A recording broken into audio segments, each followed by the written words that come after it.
Welcome to the Act React podcast, where we explore improvisation through conversations with remarkable artists. I'm the host, Daniel Burkholder, a dance artist here in Milwaukee, Wisconsin. Today is a first for the podcast because it's the first time I've ever had two guests on at the same time. Jessie and Eleanor are both highly successful musicians and composers in their own rights, but also come together to form Big Dog, Little Dog, an improvisational duet. They describe their collaborative project as follows. Big Dog, Little Dog is the mind-melding duo project of violinist-composer Jessie Montgomery and bassist-songwriter Eleonore Oppenheim. Their music has been described many ways, but perhaps the most apt so far has been post-minimalist groove Americana. The pair use an improvisational composition technique that draws on many genres and their experience as native New Yorkers to create lush, cinematic soundscapes that are by turns sweeping and achingly intimate. And here is a bit more about each of them individually.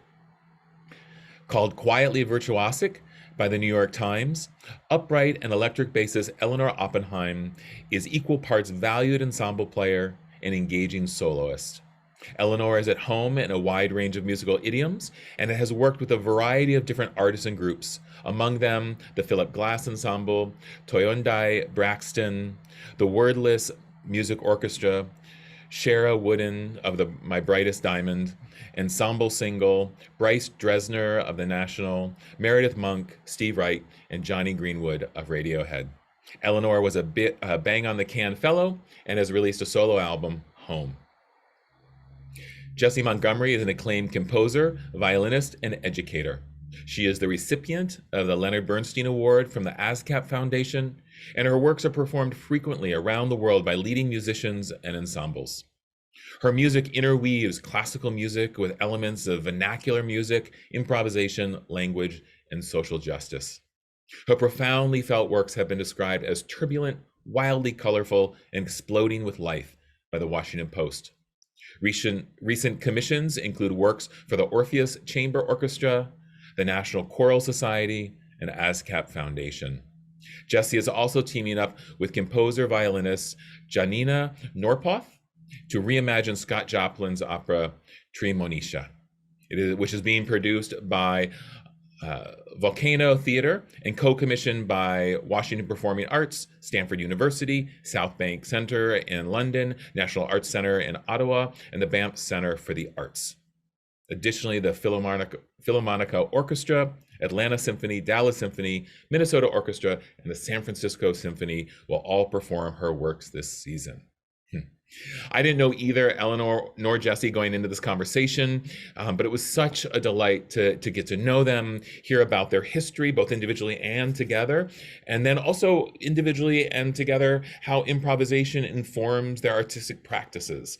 I really hope you enjoy this conversation as much as I did, so please enjoy.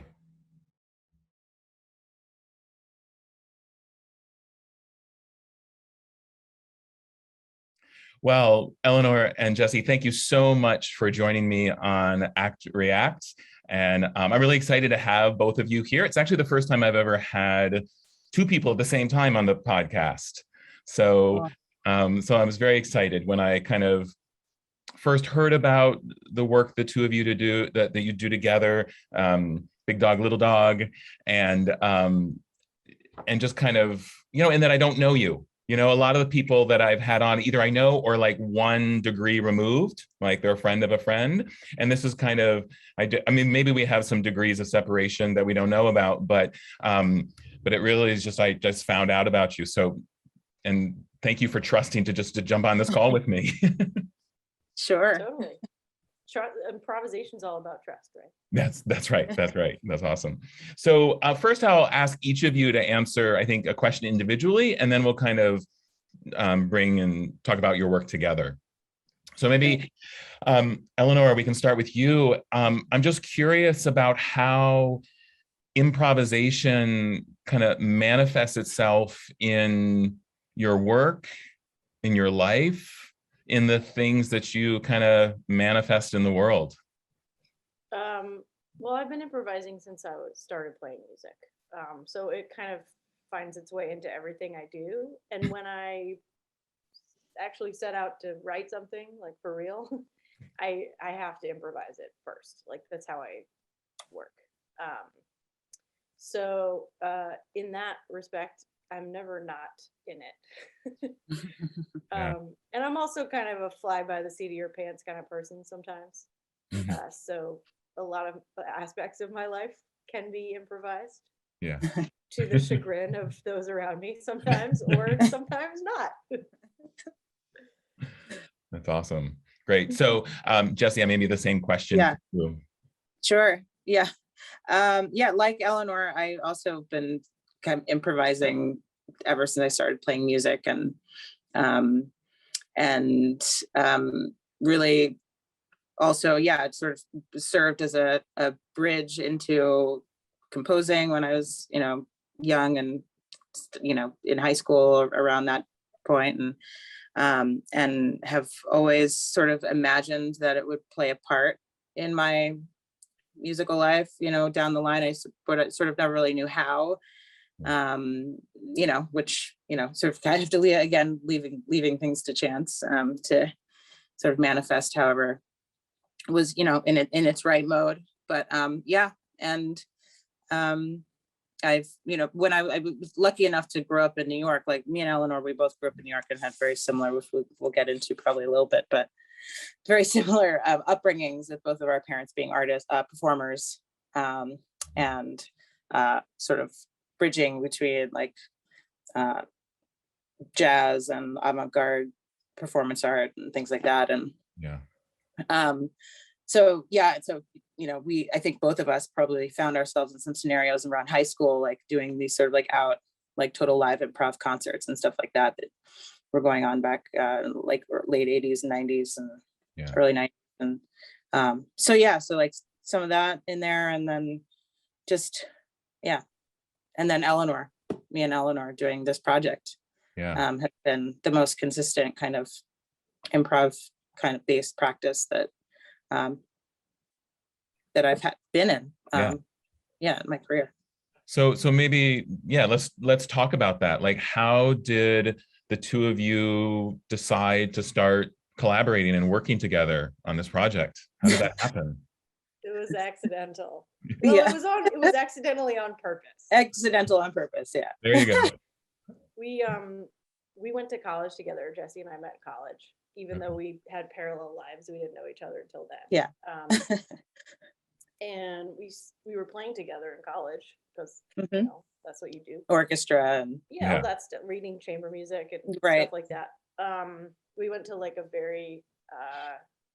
we went to a conservatory, so like most of what we were doing was very like one track classical, maybe even orchestra. Can I ask where you went?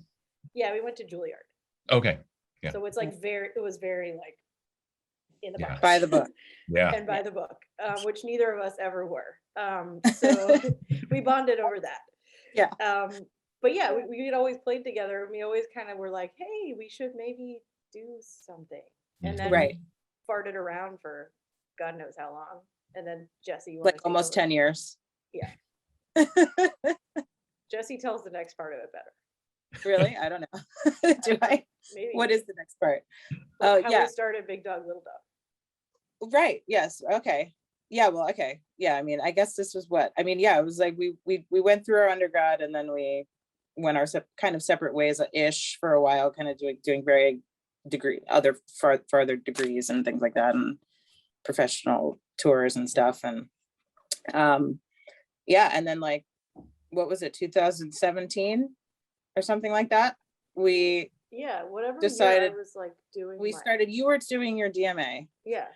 And she wanted to do one of her recitals. You had to do like, I guess, like an ungodly amount of recitals in order to get through the year last year. And so one of them we decided we'd do together.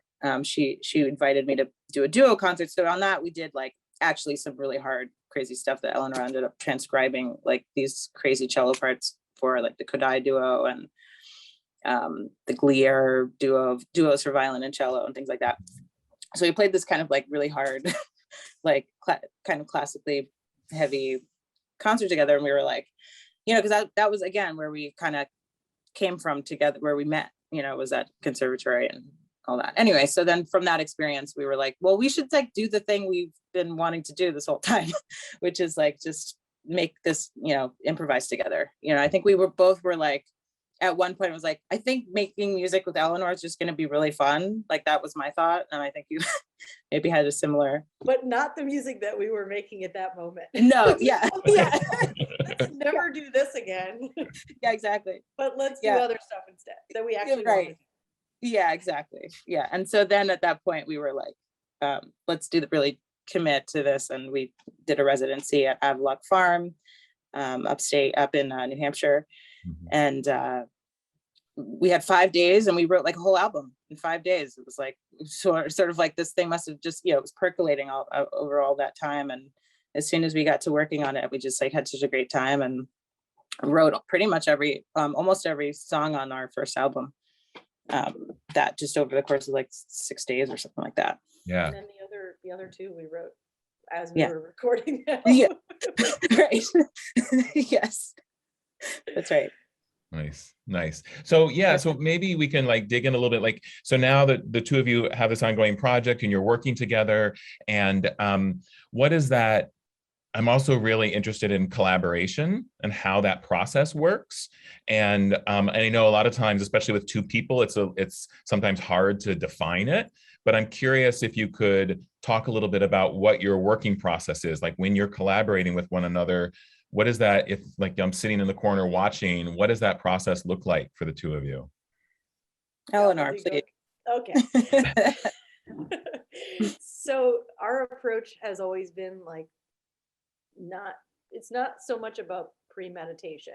It's really like we get in the room. If you're in the corner of the room, you're going to see us walk in, take out our instruments and just start playing. Just start playing. Yeah. And then we kind of like polish the turd later, is what I call it. We craft it later on. You can edit that out if it's offensive for your audience. No, that's fine. But yeah, and there's a lot of like laughing and talking and joking in between. Yeah. Yeah. If you hear our recording, well, one thing is that we always record everything so that like, in the middle of this banter and going back and forth, like if there's a stroke of genius that happens, then we've captured it and we can actually go back and listen and try to reincorporate it. Yeah. But it is a lot of like talking and joking and, it's kind of like it's really like fun. It's like, I it's serious because we're trying to create something, but we try to have, I know, but there's a goal, but like it's like play, fun time. It's like, I get to go to Eleanor's house and we get to play music together. Like, like kids kind of, it's cute. I'm not, it's really fun. Totally. Yeah. It's like you get to go to your friend's house when you're exactly it's that right. Kind of. Yeah. But like, yeah. So we throw ideas out and they really kind of, and there's like not a lot of commitment at first. I mean, we're kind of throwing it out and like making sure, I think, we kind of have the intention that it's going to evolve, like continue to evolve until we're both like happy with it. And so we sort of, we go through this process of playing through ideas, finding out how we're going to layer them. And then deciding sort of form, like we jump right into form, like pretty early on, like, cause that just helps shape everything. But like this last time we got together, instead of like going from beginning to end, sometimes we'll start from beginning to end. Sometimes we'll be like, okay, these 3 sections are next to each other, but we don't know where they are in the piece. This last session we had last weekend, we decided we'd start from the back and we knew how it was going to end and we'd go from the back and sort of rebuild it from the back, the form. And just, it's very sort of like motivic based and like, maybe, I don't know, Eleanore, if we're going to, I don't want to dissect the actual music itself, but I mean, it is like, it's like we throw out like these sort of small-ish gestures at each other and say like, how are we going to shape this and make this into a longer thing or elaborate on this, and without really deciding pitch or, it's very much about shaping And then contour. like once we have a thing, every time we perform it, there's usually some aspects of it that are improvised too. So the improvisation is baked into the compositional process, but it's also part of the performance process. So it's usually like Jessie said, we have these like ideas, right, in these sections, and then the connective tissue is usually what's improvised. Interesting. Yeah, because that was great. That was one of my questions, because I'm always curious about, like, when you think of developing a score that has improvisation embedded in it, or it's improvisationally, the whole thing is improvisation, like how much do you know going into either a performance or recording? Like it sounds like you know like these kind of motifs or gestures, as you say, or in the arc and stuff like that, but there's a lot of the meat that is continually evolving. Is that? Yeah, I would say it's like the way in which we engage with the timing of each of those ideas. That's the thing that sort of is the music and is the spontaneity. It's like we'll decide like how many gestures of this thing, they might occur more times in one version than in the next. We might build differently before moving on and things like that. Those are the things that we can kind of shape in the moment. Yeah. And then we also have like solos, like in certain tunes, like one of us will have a time where you can just kind of go off and do a little something on your own, right? Almost like a jazz framework. So it's like you have your head, which is the main meat of your song, and then you have a section that's improvised over. Sometimes it's the whole thing that's improvised over, but like there are recognizable sections to everything, but sometimes one of us will have like a section that's set that says you're going to improvise here, for example.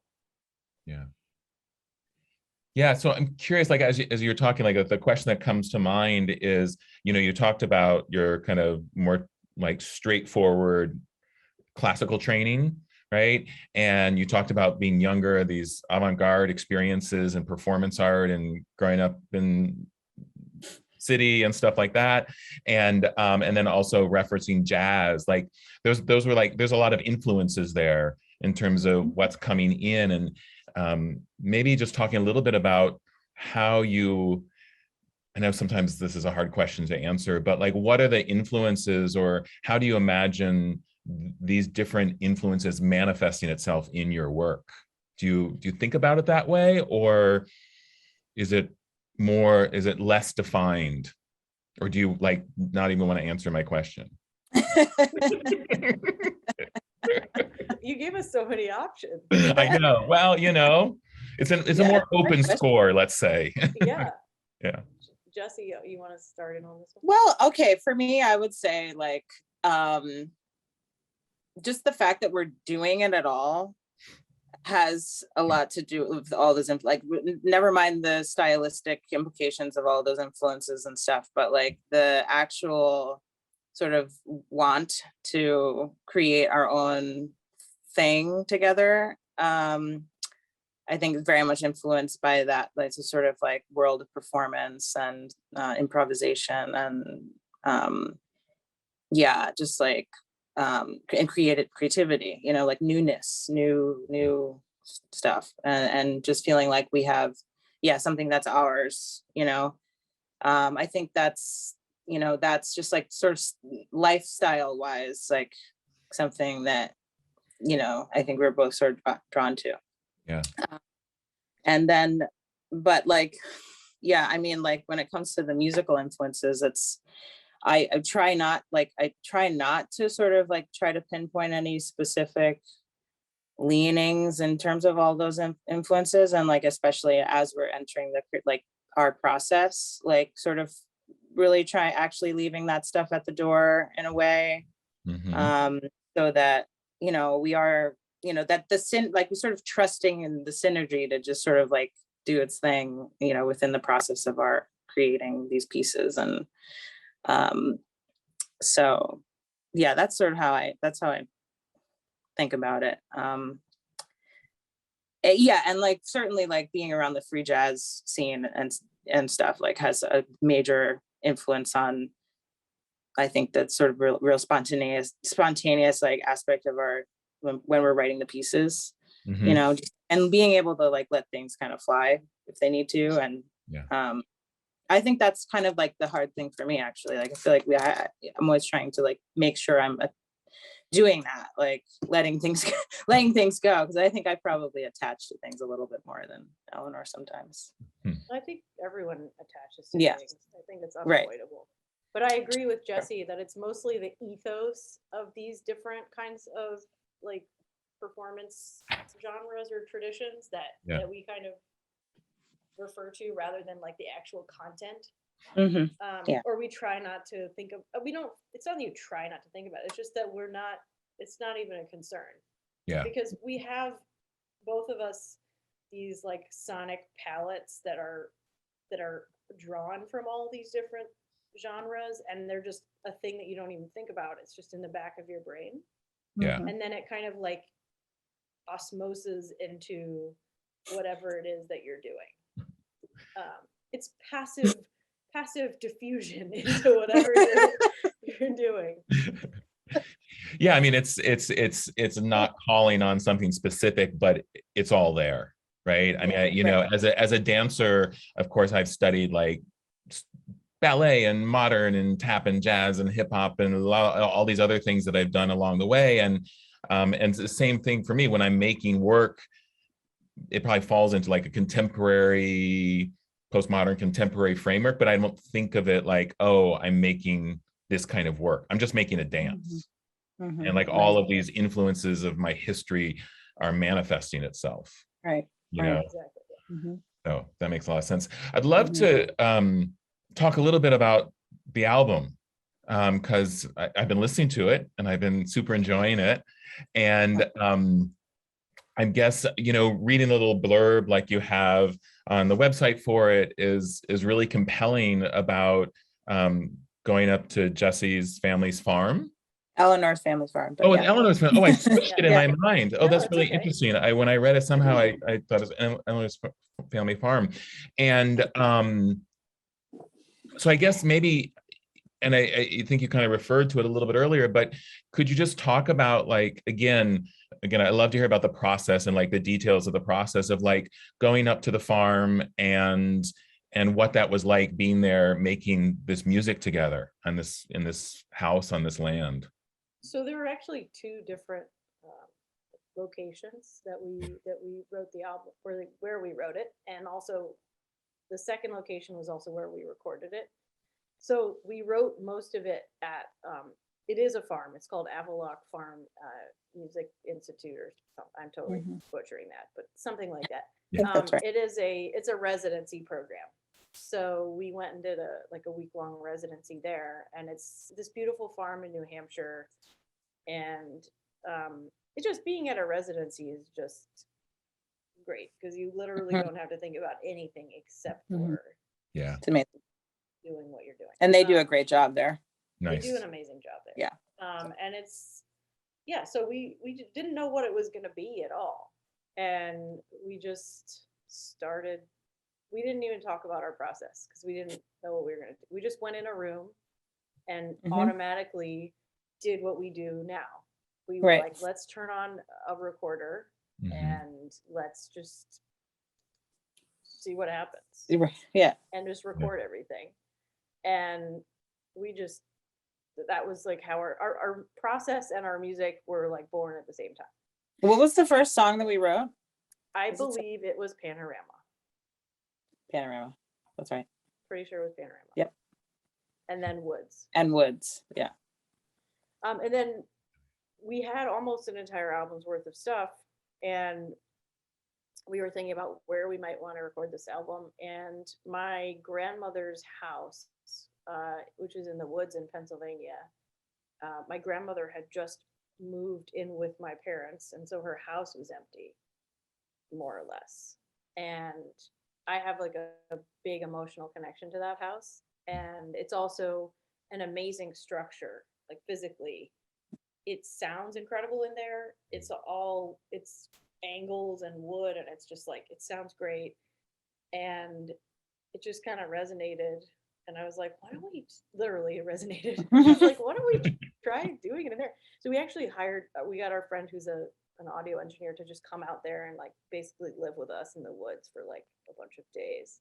Yeah. And that's how we made the album. And we needed a little more material. And Jessie and I went out there before we recorded and just kind of got our inspiration from being out there. And that's where we wrote the remainder. I think Cypher and Ultraviolet. Ultraviolet. Oh no, Blue Hour. And Blue Hour. Yeah, all three of those. Yeah. All three of those were from that house. Yeah. So, you know, in the same way that like all these different genres permeate the music, the surroundings do too. So that was part of what we were going for with this album.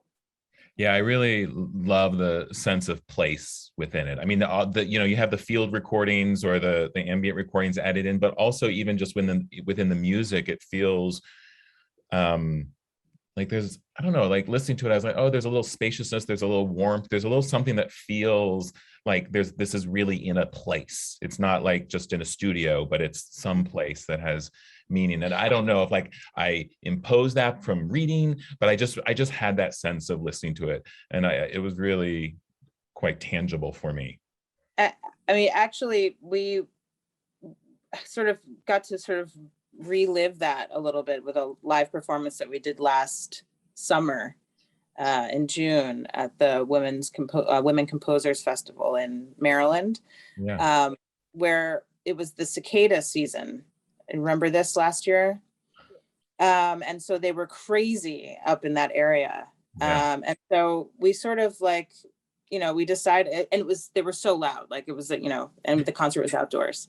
And so they were definitely going to play a part in the piece no matter what. So you know, that was a moment where we sort of like realized, I think, you know, reconfirmed like sort of how adaptable these pieces are, and sort of like how, you know, we really could connect with our surroundings in a way, and the timing of the cicadas and the sort of interaction between nature and the music. And we sort of took advantage of that in that moment. And that was really, I felt that was like very like spiritual moment for me, because we were like, you know, we hadn't played a concert in however long. And then anyway, so there was just a lot of good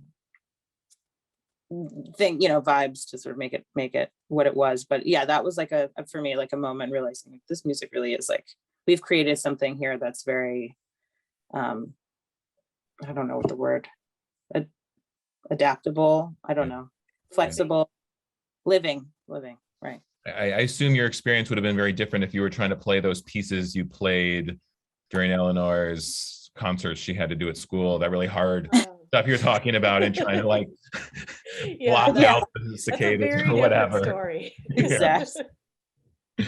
Yeah, I mean, there's something so lovely about, you know, when you have that adaptability, that kind of flexibility, especially when it's your own work, and to be able to really hear the space that you're in or the place that you're in and allow it to be a part of what you're doing.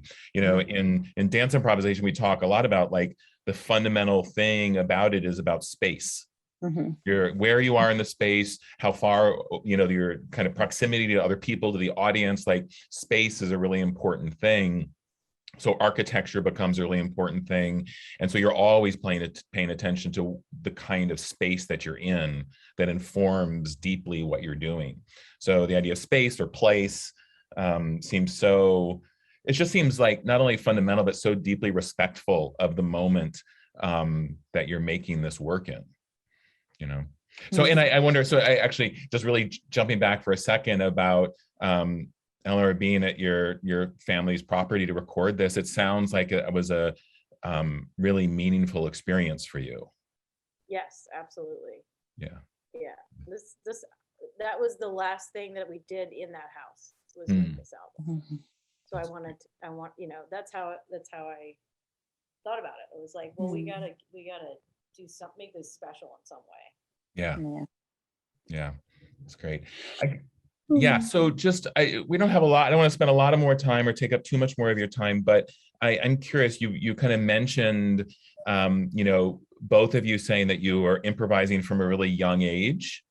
And Jessie, I did see on your website the creative ability development method, which I'm kind of like super curious about. Sure. And so maybe if you could talk about that for just a moment, and then Eleanor, you two also talk about. I have a 14-year-old daughter, and she's a viola player, and she does not have this experience of improvising. You know, I mean, it's just through school and whatever. But so I'm curious about both of your experiences growing up with that. Sure. So my teacher, my violin teacher, happened to be developing this method, the creative ability development method that she called it. That was based a lot on the Suzuki method, like practices of like repetition and like playing call and response. And so and she sort of crafted these exercises for students. So translated really well for her violin students who were also studying like out of the book, and then. Right. So, so we were, and so it was just more of there were exercises in, freeing up the student on their instrument so that they didn't, because you spend so much time trying to figure out what position to put your fingers in. But then with these exercises that were very sort of modal based, the students then could like solidify their scales, and with these like, fun, like open-ended, again, form was like extremely important, but like the actual like expectations were like really open. So that was that experience. And then there was also the like, randomly playing in like my parents' show, like like, can you play a little something along with this Michael Jackson track or something, like just like, come on, play your violin, like whatever. Totally. Whatever, not Michael Jackson, but actually I feel like that happened. I don't know, but or possible. It would be possible that it could have. And just that kind of thing, so again, it was like a couple different influences, but as far as like pedagogically, like my teacher was giving those kinds of lessons, and I really think it's an important thing to incorporate, and just like reincorporate, because we sort of like I think music education has gone in this direction where like we sort of dismiss improvisation as like a valuable tool, whereas it's an essential part of actually being a well-rounded musician, is to be able to pick out a key and understand sort of like where you are in it, as a like that's super basic, but these kind of things. So anyway, so I just that was a lucky thing. But anyway, I'm seeing a lot more, there's a lot more sort of like teachers out there that are trying to figure out ways to incorporate more improvisation in their studios and stuff. So it's great. Slowly. Yeah. I agree that we have to teach improvisation. Yeah. It has to have equal weight in whatever you're teaching. And one of the reasons for that is that we have all this jargony buzzword stuff in education about resilience, right? Everyone's trying to create resiliency. It's like the new buzzword. Well, guess what creates resiliency? Totally putting yourself out there in front of a lot of other people, probably failing, and then picking yourself up and doing it again. There's no better way to create resiliency than to teach people how to improvise. It makes you totally vulnerable in front of other people. And therefore it makes you a better, more adaptable human. And it teaches creative problem solving, which is, I don't care what you want to do later on in life, everyone needs to have that skill. So I totally agree, you've got to teach it. I don't think I had any formal teaching in it until much later, but my parents are both jazz musicians, so it was kind of around all the time. Yeah. And we just would like sing at each other from different rooms in the house. My mom is like she was a really embarrassing mom, because she would always do like weird stuff in public, and like she would do this call and response thingy where like she would sing a phrase and then she would expect me to do it. Or she also likes to dance, so she would always be like dancing in public. Anyway, I think you have to create that environment from an early age. And one of the things that like Suzuki has a lot of stuff right. And like one of the things that Suzuki really fosters in a young person is trusting your ear, which is like a really big part of improvisation. So it's the next natural extension to take Suzuki and then kind of use that as a springboard to teach improvisation in a more formalized way, which is what her teacher, I think, was doing. Yeah. Right. Yeah. Right. That's really great. That's really great. With my daughter, I'm like, you understand, I'm a dancer, I'm a performer. I don't get embarrassed either, but I have so many tools to embarrass you. So let's not make me pull those out right now. She's like, I know, Dad, I know. Cool. Well, I guess just to finish up, do you all have anything coming up, any performances or any plans to make some more recorded music, or kind of I know we're in this weird place in the world. I was actually supposed to be in New York in January for a collaboration I'm doing with the choreographer there, and that got canceled, of course. But just curious, like, what do you all have coming up, either together or individually? That'd be great to hear. Well, Jessie has a million other things individually. Well, okay. Well, performance-wise, really, it's for us, for Big Dog Little Dog, we have a double bill in April, hopefully, still, with our friends from Public Quartet, wonderful string quartet. So we're doing a double bill with them in April. That's like our next like official like performance date. I individually, I'm working on a lot of composition projects basically right now,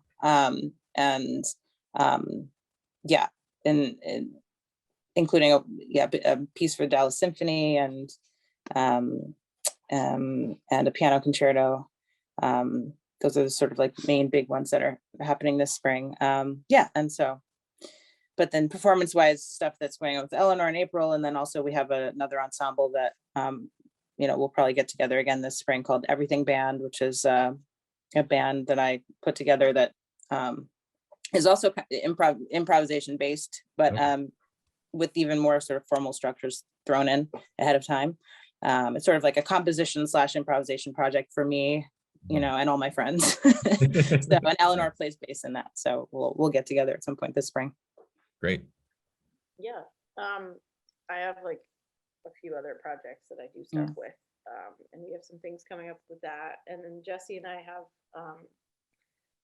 there's a film project with a British filmmaker who's using some of our music. And I think, is Pam Tanowitz still doing something to... Pam, yeah, she's ongoing. She's touring that thing. Yep. Sorry. So we did a choreography project. And there's like a film of it. I'm not sure what they're doing with that, but there's supposedly a tour of this piece that we did with her. Great. And then with Pam Tanowitz. Yeah. So yeah, I mean, like Big Dog Little Dog wise, we're just in a writing mode right now, and we're trying to be consistent about that and thinking about a residency again and working up enough material for maybe a second. Great. Well, thank you both so much for taking the time to talk with me today. It was really great to hear about your process and kind of your history a little bit and how you think about these things. On this podcast, I try to bring in artists from lots of different kind of genres that approach improvisation. And it's easy for me to find dancers. I know lots of dancers who improvise. So finding musicians and other artists, like a comedy improv guy and stuff like that on, like just to hear. And it's like, there's all these places where what we do improvisationally like cross, even though they manifest really differently, but but so many of the ideas kind of layer or connect with one another. So I appreciate you adding your voices to this little ongoing discussion that I'm having around improvisation. Wonderful. Thanks for having us, Daniel. Yeah. It's been a pleasure. Great. All right. You all have a great day. You too. You too. Thanks. Thank you for listening to my conversation with Eleonore Oppenheim and Jessie Montgomery. Please check out the show notes to find links for all that they do out in the world. They're both so busy and doing so many wonderful things. So please check out the links. As always, if you have not, please subscribe to Act React. You can find us on YouTube, Apple and Google Podcasts, Stitcher, Podbeam, even on Vimeo. So all over the place, just subscribe and support the podcast. I hope you're able to listen to me for the next episode. A couple more coming up pretty soon. So until then, take care, be well, and live spontaneously.